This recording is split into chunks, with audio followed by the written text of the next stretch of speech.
We are the Professional Ski Instructors of America and the American Association of Snowboard Instructors. Our job is to get you fired up about skiing and snowboarding.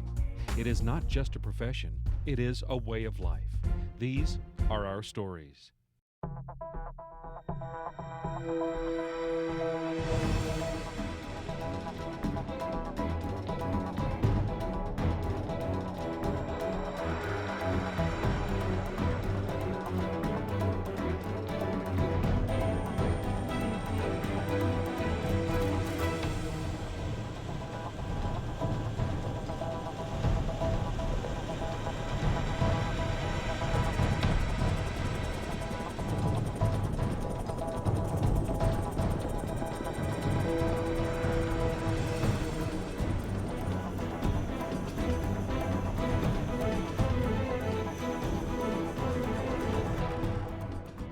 We're up here at the Gothics Lodge in between the Selkirks and the Monashee Mountains in Canada, part of the Canadian Mountain Holidays heli ski operation.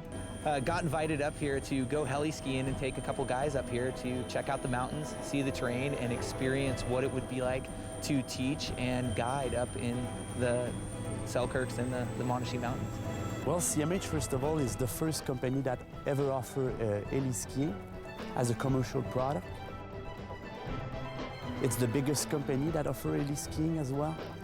To me, it's the most organized company, the most professional.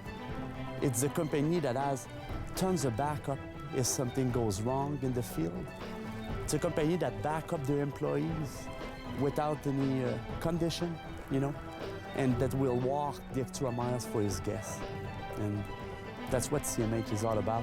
CMH is an all-inclusive heli operation. So far, since we've been here the last day and a half, it's been amazing. You know, we've had a phenomenal trip ride in a bus from the Calgary airport, checking out Banff, going through Golden, really having a full experience of seeing Canada. When we pulled into the lodge, had a phenomenal dinner and lunch, and just the whole guest experience is phenomenal. Not just here for the heli skiing, but for the relaxation.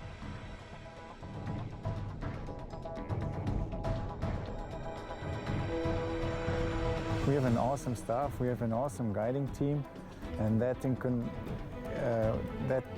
with all the terrain we have tree skiing, we have open slopes, we have alpine, huge alpine runs, and I think that's the combination which makes it really unique.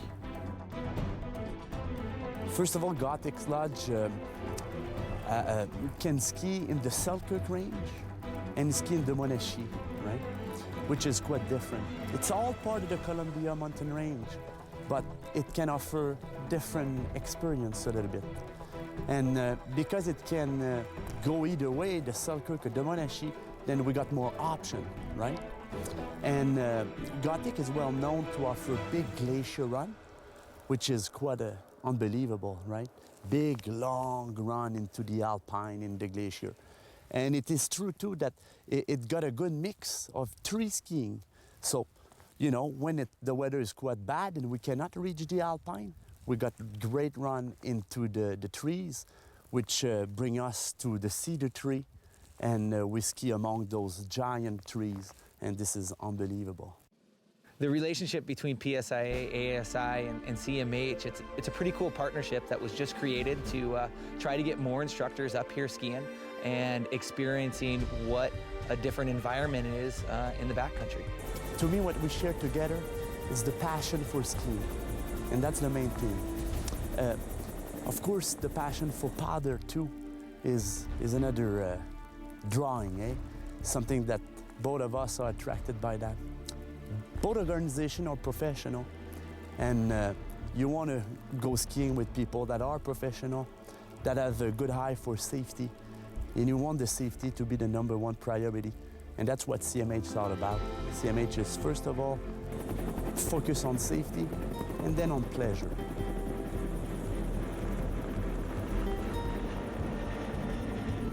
A couple of other great things about being at CMH and at the Gothics Lodge is that you're really with the guests the entire day, from breakfast to skiing to lunch to dinner. And so one of the neatest things is spending time with your guides and your instructors. you're not just coaching and listening to those guides out on the hill. You can really spend the time focused on skiing out on the hill, but then spend the time over dinner, over a beer at the bar to talk more about your experience and kind of learn more about how to become more comfortable out there, what you could work on for the next day. But you really become bonded with each other over the week, and you really become comfortable working with each other and socializing, which only makes the experience out on the hill that much better. Hi, I'm Nick with the Professional Ski Instructors of America, here with a Go with a Pro tip for you. Today, what we're gonna focus on is tree skiing. Sometimes when you get into the trees, you can get claustrophobic and nervous, and you start to get tunnel vision. The whole goal when we're in those trees is to make sure we don't allow ourselves to look straight down the hill, right at those trees. One of the biggest things that will help you in this is to think about looking to the left and to the right of you. Look for corridors that are off to the side rather than straight down the hill.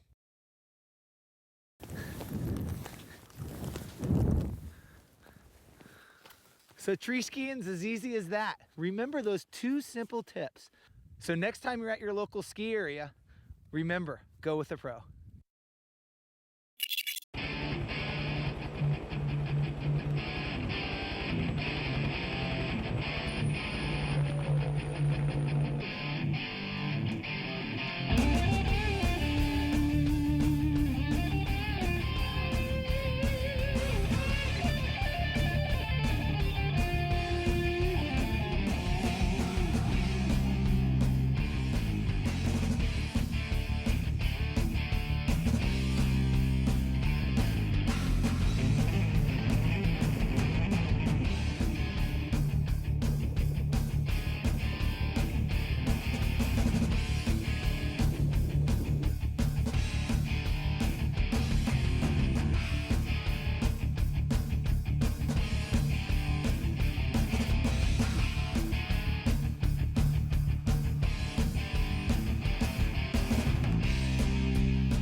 I got invited up here to work with a couple of the guys.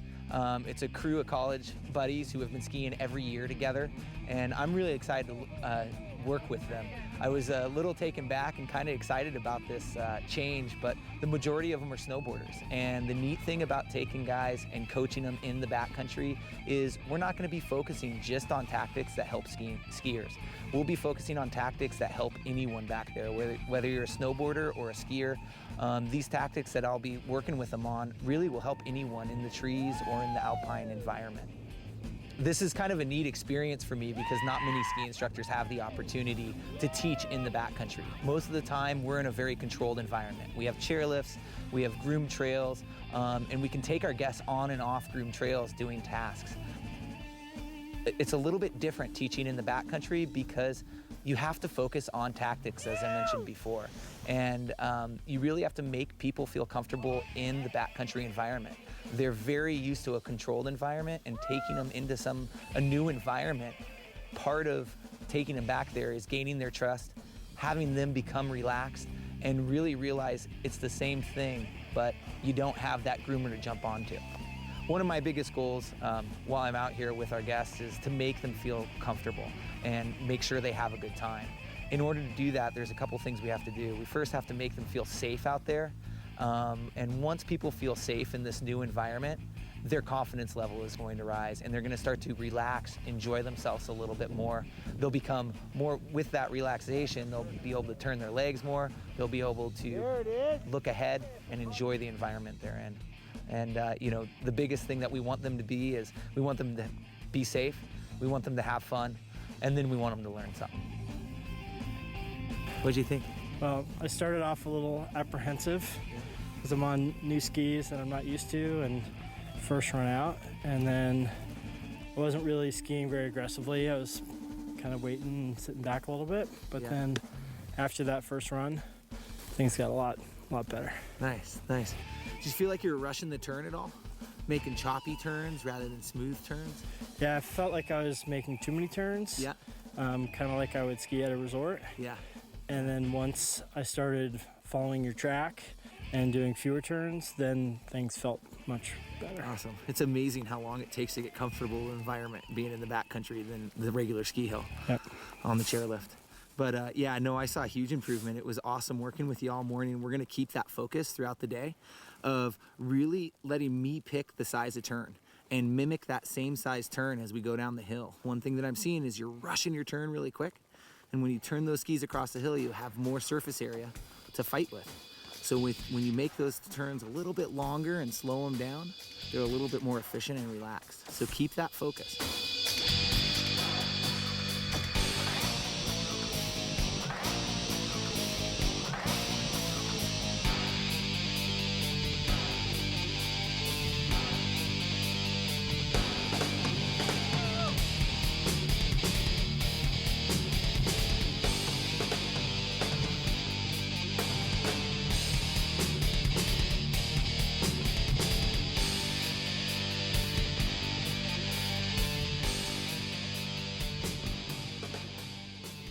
So it's been really exciting to come up this week visiting the Gothics Lodge. With the group I'm with, we've got snowboarders and skiers. The other neat thing that we have is there's a beginner women's group getting introduced to heli skiing for the first time. One of the biggest questions that we get that I've talked to my group with, as well as the girls group that's up here, is heli skiing right for you? And yes, it is. That's the first answer. There's so many different options that they can take you on, different terrain, in the trees, low, flatter terrain, steeper terrain. They really meet everyone's needs up here, which is really exciting. You know, the one thing that everyone always thinks about is heli skiing is for the extreme skier. And that's definitely not the case. With the exceptional guides and the focus on safety, CMH really takes it to another level in guest service, as well as making sure that they enjoy the skiing experience and they're on terrain that you feel comfortable on and safe, which is the most important thing, and then you can have a good time.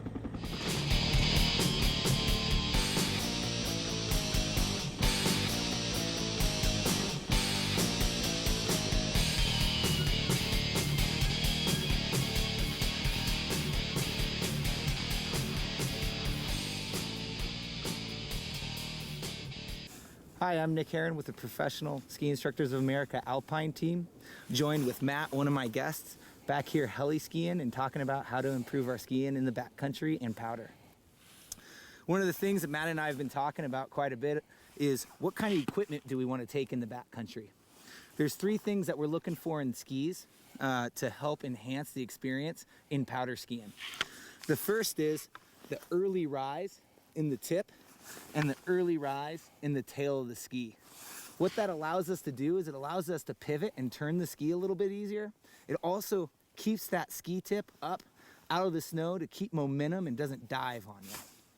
The second thing that we focus on is how wide the ski is underfoot and how wide the ski is at the tip. This gives a lot of surface area so we can get that surfing sensation and hovering on top of the snow. It doesn't allow us to fall really deep into the snow. And then the last thing that we have is the camber underfoot. This is something that's a little bit different, Matt, between your ski and my ski. If you look underfoot on your ski is really close together. You're totally flat between ski to ski. On my ski, there's a little bit of an arc, which is camber. And what that does, if I push my skis together, it'll come apart a little bit. What this camber does is it gives me a little bit more rebound and a little bit more pressure when I pressure and unpressure. It'll give me a little bit more power. The neat thing about your ski, with that flat underneath, it allows that early rise to draw down closer to your binding, and it gives you the sensation to pivot in powder a little bit more and steer. So in those tree runs, you're gonna have a lot of mobility. And that's all there is to it when you're picking your ski. Next time you're at your local resort or heading in the backcountry helicopter skiing, take advantage of your instructor or guide and find out what the best tool is for the day and the conditions. And next time you're at your local ski area, remember, go with a pro.